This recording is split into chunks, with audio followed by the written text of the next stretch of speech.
Olá, eu sou a Júlia Zanetti, cofundadora do Jornal 3, e hoje a gente vai entrevistar a professora Nara Aires Brito. Professora, por que você escolheu direito? Bom dia, Júlia. Bom dia a todos. Bem, eu escolhi o direito, é uma pergunta difícil, né? É uma pergunta que eu gosto sempre de fazer para quem eu conheço, para os meus alunos, enfim. Eu acredito que tenha sido por um senso de justiça. Então, eu tenho bons exemplos na família, tenho bons exemplos em casa, mas acho que o sentimento de justiça ele é da pessoa, Sim. né? Então, eu sempre me imaginei ajudando outras pessoas, sempre gostei muito da leitura, gostei muito de acompanhar temas e debates sociais. Eu vejo o direito como um instrumento para transformação na vida de muitas pessoas e por isso que eu escolhi o direito, Ah, que porque é um bacana. tema, é uma área que me fascina, que eu gosto muito, enfim. Ah, que bacana. E a gente sabe que você é uma pesquisadora do caso das vaquejadas e é um caso muito polêmico aqui no Brasil. E conta mais pra gente. Bem, vamos começar. O que é a vaquejada? Né? A vaquejada, ela começa no Brasil como uma manifestação cultural. Então, o nordestino, o sertanejo, quando tinha dificuldade de pegar o seu gado, costumava amarrar o gado pelo rabo, um rabo no outro, puxar e voltar ali para o pasto, enfim, para a fazenda. E aí acabou se tornando um esporte, uma prática desportiva. E como é que na origem ele era e até hoje se tem ainda essa prática? São dois peões, né? Duas pessoas, cada uma montada em um cavalo, vai um boi ou um bezerro no meio desses dois peões e ganha quem conseguir virar, puxar o boi pelo rabo e virar as quatro patas dele para cima. Isso acabou se tornando uma prática desportiva, vista por alguns como uma prática cultural, mas por outros também como uma crueldade, um ato de crueldade aos animais. As vaquejadas, enquanto uma prática desportiva, tomaram uma grande dimensão. Hoje a gente vê grandes eventos, movimenta milhões de reais e, no meu ponto de vista e pelas pesquisas que eu fiz, é uma prática desportiva, não mais um movimento cultural.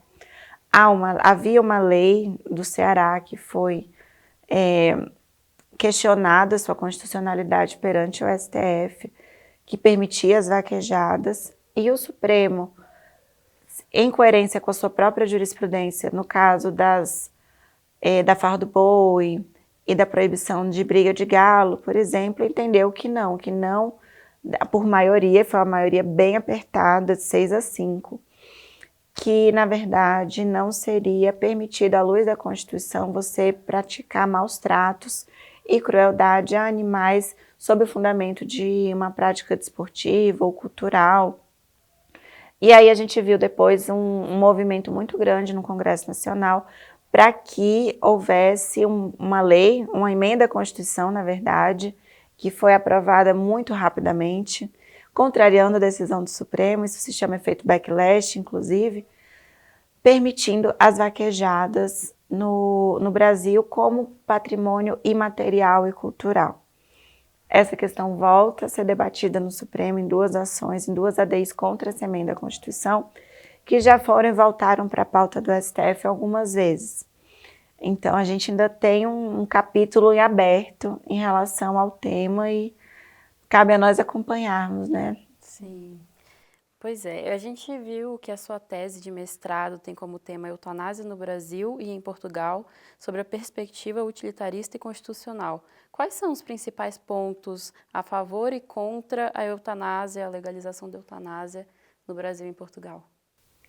Bem, a eutanásia, conceitualmente falando, ela é quando alguém intercede por você no momento que você está com muita dor, então seria uma morte por piedade.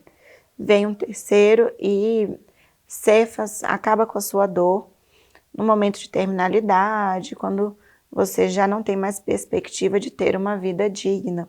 Então, geralmente, em casos de doenças terminais, é um instituto que é muito utilizado na medicina em alguns países que a permitem. Então, por exemplo, você tem uma doença degenerativa, você já está com uma idade muito avançada e não sabe quando você vai morrer. Às vezes você tem até lucidez, você tem consciência, seu corpo está degenerando, enfim, você está com muita dor, mas você não sabe quando é que a morte vai vir.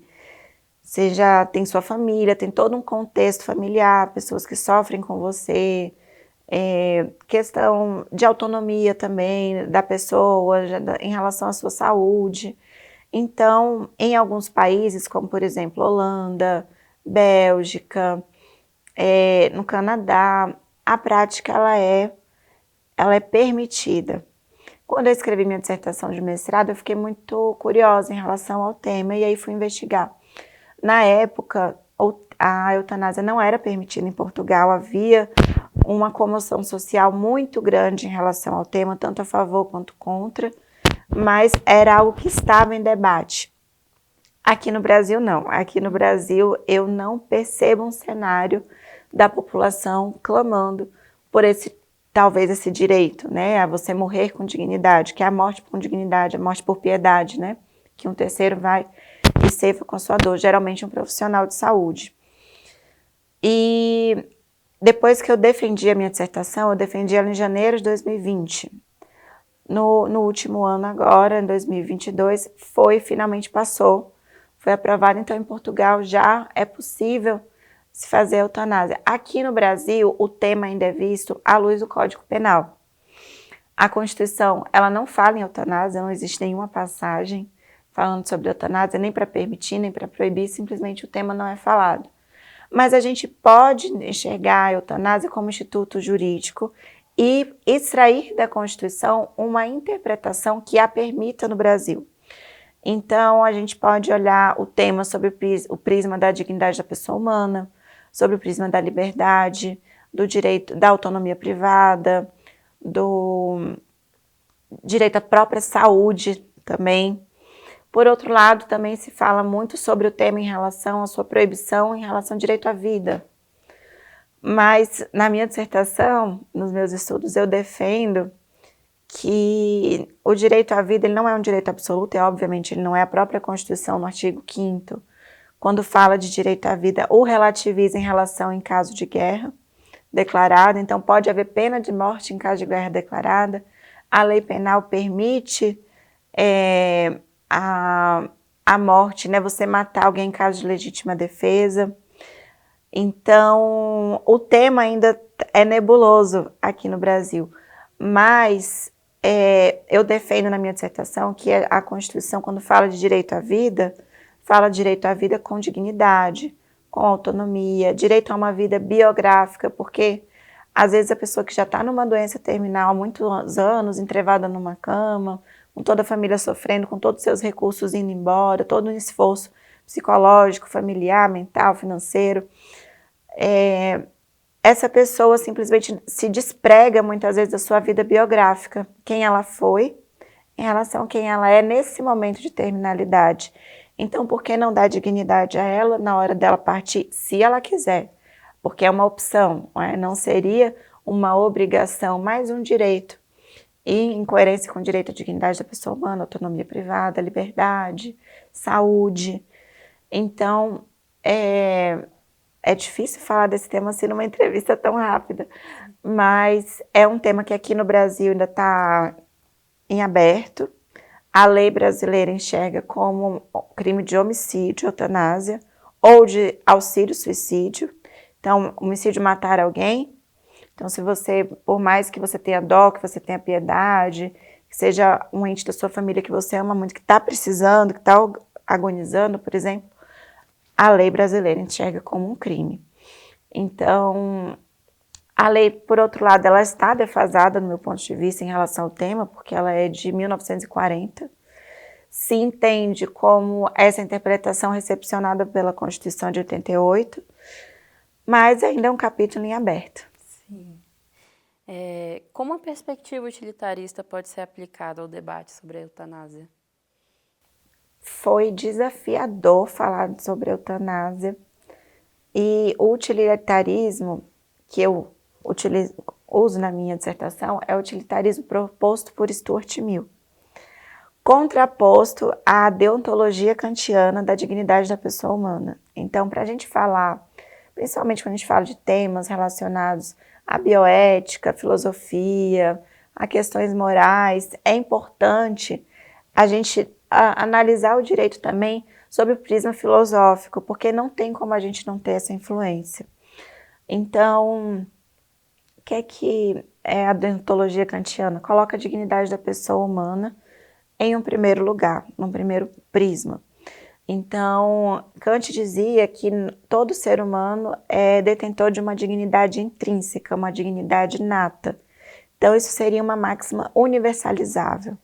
Então, isso poderia ser aplicado a todos. Nós todos somos portadores de uma dignidade. Mas para Immanuel Kant, você, enquanto portador de uma dignidade, você, o ser humano, não pode ser utilizado como instrumento para outra pessoa. Então, no caso, por exemplo, de um auxílio a um suicídio, ou de um suicídio assistido que é permitido em alguns países, né, que quando você prepara uma substância para a pessoa poder aplicar em si mesma e morrer com dignidade, ou eutanásia, que é um terceiro que aplica em você, isso não poderia ser permitido, trazendo uma interpretação para os tempos atuais, porque naquela época não tinha esse tipo de discussão tão refinada como a gente tem hoje. E aí, o meu desafio foi contrapor essa dignidade humana, esse deontologismo kantiano, ao utilitarismo proposto por Stuart Mill. O utilitarismo no meu ponto de vista, limitado sempre pela dignidade humana. Porque o utilitarismo puro e simples, ele pode ser deturpado. Então, o que for mais prático eu vou utilizar aqui, se é mais fácil acabar dessa forma com a vida de alguém, vamos acabar, porque não é assim.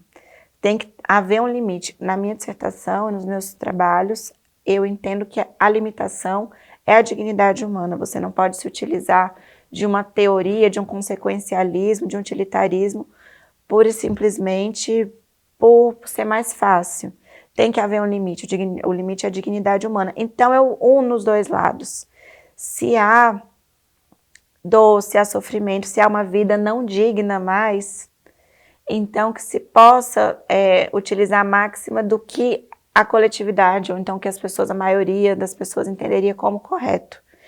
E não seria errado você poder optar por um método de ceifar a sua dor, de acabar com a sua dor, de uma forma digna, porque assim, tem gente que não consegue, que está num momento tão difícil, que não consegue nem encerrar com a sua própria dor, mesmo se tentasse, não conseguiria, depender da doença, do estado, enfim, da pessoa. Então, por que ela não escolher, né, o melhor momento e poder se despedir com calma?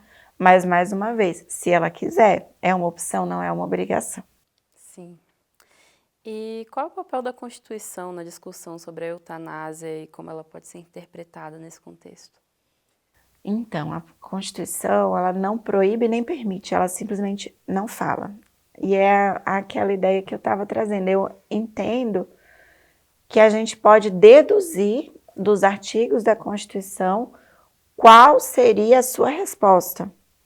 Então, direito a uma vida digna, direito à autonomia privada, direito à saúde, você poder escolher como você quer ser tratado, direito à dignidade da pessoa humana, que é consubstanciada por todos esses outros direitos, a liberdade, a não discriminação também, porque você acaba sendo discriminado muitas vezes pela sua própria condição de saúde, não poder optar qual seria o tratamento mais adequado para você, né? E são tantos os temas, tantas as formas, né?